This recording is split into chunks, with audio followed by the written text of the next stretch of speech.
Nabash dahil sa palipad, hindi daw nagcha-charity siya, isang module sa pag-scout. Opo, regarding po dyan, actually po, hindi man siya nakapag-scout, pero sa ano pa lang po, nakapag-charity na si Carla po ay.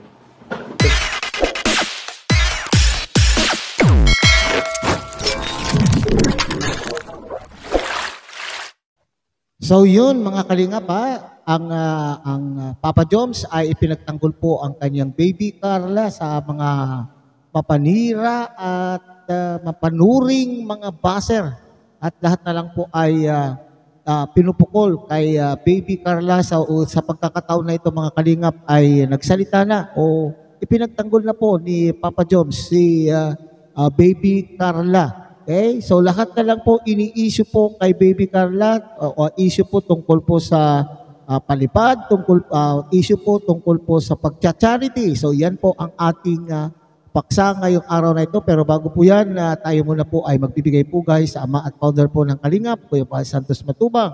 At tangkilikin po natin at the vlog, Kalingap Rob, Kalingap Dan, Kuya Brooks Vlog. At kung bagong dating lang po kayo sa munting channel na ito, sana po ay inyo rin pong tangkilikin sa pamamagitan po ng pag-like, share, and subscribe.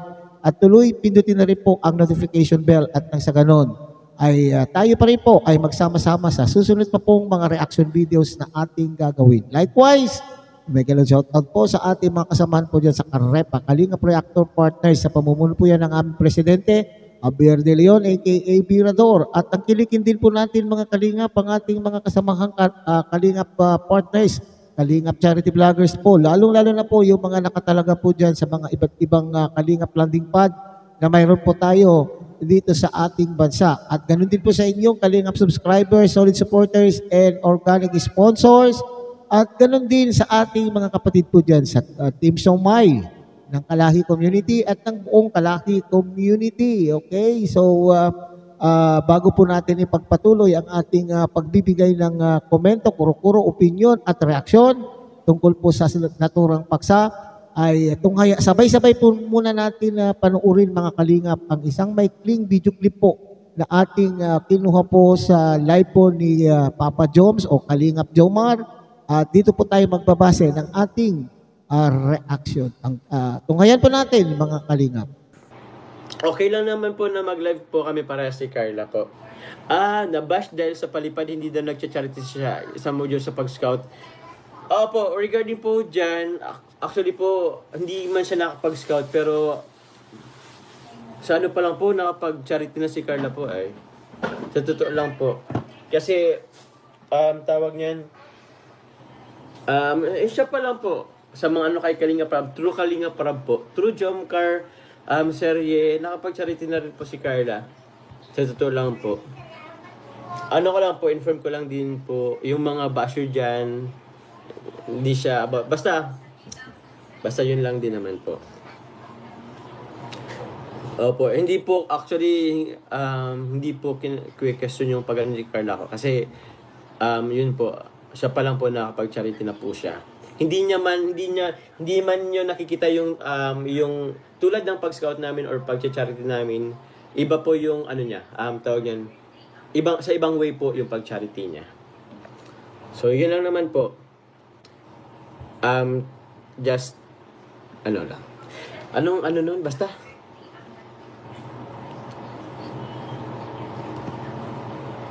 May nag-reaction sa kanya, sa palipad. Sino po?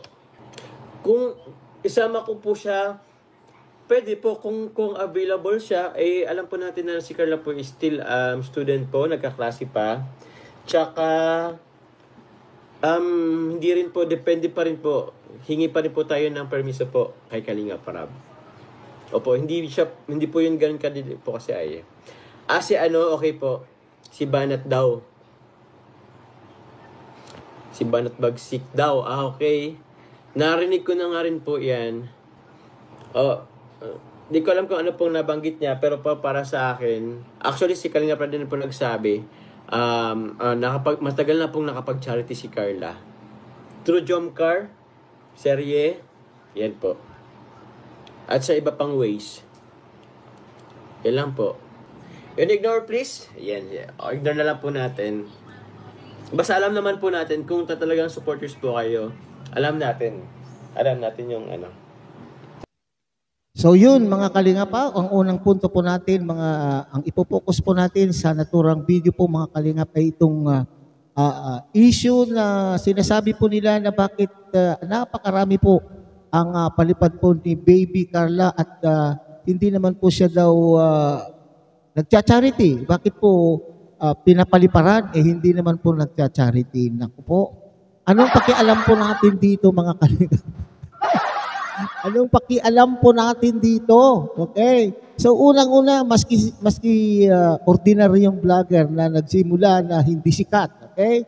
Na hindi sikat ay kapag tayo po ay namo-monetize, itong mga kasamahan po natin sa isang community or organisasyon na ating sinasalihan o mga kasama po nating nagsusuporta, mga sinusuportahan natin at sumusuporta po sa atin sa isang grupo ay natutuwa silang parang yun na yung kaugalian na kapag ang isang kasamahan po natin mga Kalingap ay pag na-monetize ay talaga naman pong nagpapalipad ang mga mayroong pampalipad. Okay. So ganun din po si Baby Carla mga Kalingap. Alam po naman natin na hindi pa naman masyadong matagal ang kanya pong channel at bihira po naman po siyang mag-upload at bihira naman din po siyang mag-live. Siyempre marami pong natutuwa kay Baby Carla na mga masusugid na taga-suporta na mayroong pong may puso sa pagbibigay. Generous po sila sa pagbibigay o pagpapalipad para kay Baby Carla. Hindi po ba? Yun po yung kusang loob po nilang ibinibigay po kay Baby Carla. Okay? So, siyempre, maraming palipad dahil siya po ay sikat na bago naman po nagkaroon ng channel ay talaga naman pong kinagigiliwan po ng mga viewers na po itong si Baby Carla at marami na rin pong tagasunod, okay? Maraming tagasuporta at maraming mga generous sponsors na gustong ipakita ang kanilang pagmamahal sa pamamagitan po ng pagpapalipad. Ano po ang problema po diyan? Okay? Hindi kaya itong mga nagpupuna-puna ito ay naiinggit sa pakulay kapag po si Baby Carla po ay nagla-live. Inggit lang ba itong mga Kalingap? Ay, total, hindi na, anong pakialam natin dito? Hindi naman po natin pera. Okay?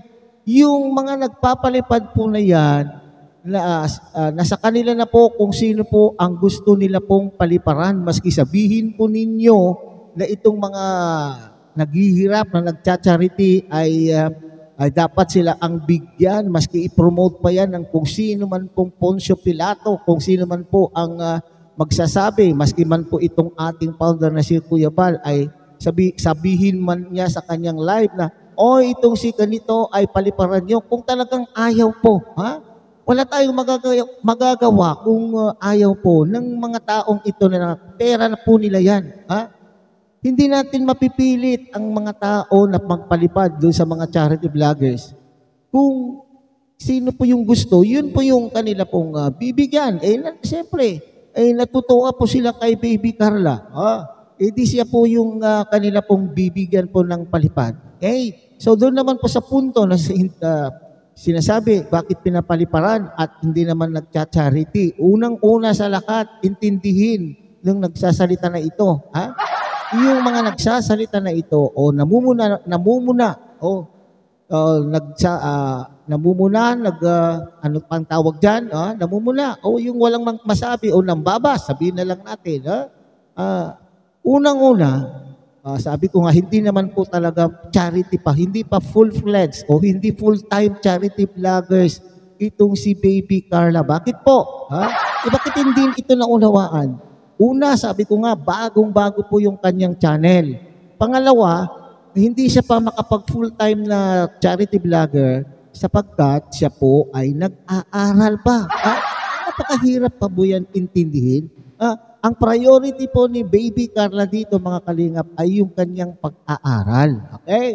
Pag-aaral. So, wala siyang panahon. Pero, maski sabihin po natin nag-aaral, priority po ni Baby Carla ang kanya pong pag-aaral, mayroon din po tayo nakikitang pagcha-charity. Nakasama po si Kalingap Rob At itong pinaka-latest nga po ay ito yung pagbibigay ng gift packs para sa Christmas, na kung saan dalawa po sila ni Kalingap Jomar, okay, si Papa Joms, di po ba? Ito naman po ay courtesy, okay, courtesy po ng mga solid supporters and generous sponsor po na ang Jom Carl, hindi po ba, na ipinadaan po kina Papa Joms at Baby Carla, na sila naman po ang namahagi. Nakita nga natin po dyan yung effort na ginawa po ng mag-partner, okay? Or mag-love team. Baka mamaya ma-misinterpret po yung sinabi kong mag-partner. Mag-love team, di po ba? Nakita po naman natin yung kanilang effort na maski umuulan po, napakalakas po ng ulan, ay sinugod po nila ang ulan, maipamahagi lamang po yung pagmamahal. Okay? Yung pagmamahal na ibinigay po ng mga Jom Carl 18. So ito yung isang uri po ng pagcha-charity. Okay? At sinasabi po nga dyan ni Papa Joms ay may mga iba pang mga charity ginagawa po ni Baby Carla na hindi na po na iba-vlog. Okay? Kagaya po yung nababalitaan po natin na minsan po ay pagka siya po ay namamasyal doon sa dati po nilang tinirhan o dati po nilang lugar ay nakakatulong. O, di ba? Mayroon po tayo, natulungan po niya itong si Rose Ann nung siya po ay may sakit. Di po ba? Dinala po nila sa hospital. Okay? So, yun yung mga pamamaraan na pagcha-charity. So, itong mga tao na ito na nagsasabi o namumuna ay Baby Carla, sana naman po ay intindihin naman po ninyo yung sitwasyon. Okay? Para lang po tayo po ay makapanira, ay masaya po tayo na kayo po ay makapanira po sa inyong kapwa. Wag naman na pong sobra-sobra na po. Alam po naman po ninyo, ang bawat tao ay may level po ng pagtitimpi. May libre, ay may ano tawag ng level ng pagtitimpi. Kapag kayo po siguro ay nasagot, baka lalo kayong manggagalaiti. Hindi po ba? Mayroon lang kayong masabi. Mayroon lang kayong masabi. Yung nga sinasabi ko kanina ay dalaban ng inggit na ultimong palipad, ultimong pag-charity na hindi naman pa po napapanahon sapagkat siya po ay estudyante pa lamang. Yun po yung maliwanag po dyan, mga kalingap. Okay? So hanggang dito na lamang po tayo, mga kalingap, ha?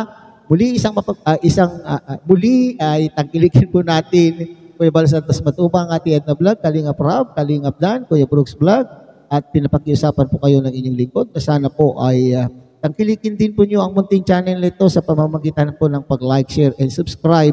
At tuloy pindutin na rin po ang notification bell para sa susunod ay tayo pa rin po ay magsama-sama. Okay? At muli, isang mapagpalang umaga, tanghali, gabi po sa inyo lahat. Mabuhay po kayo at God bless everyone.